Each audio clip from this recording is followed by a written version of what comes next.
Hello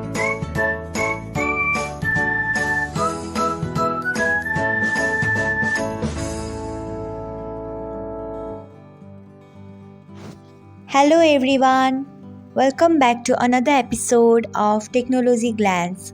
Today in this video, I am going to guide you through how you can view blocked contacts on WhatsApp. So, let's get started. Watch till the end and don't forget to subscribe to Technologyglance by hitting the subscribe button and press the bell icon so that you will never miss another update. Without further ado, let's get started. Firstly, open WhatsApp app in your device. Then tap on three dots icon. After that, tap on settings.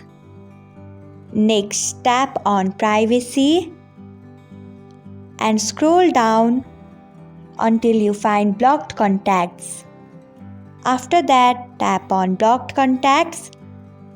So, this is how you can view blocked contacts on WhatsApp. Thanks for watching. If you found this guide helpful, we would love it if you hit the thumbs up button below. We upload great new tech tutorials like this one every day. So don't forget to subscribe to our channel and hit the bell icon to get an update as soon as we post a video.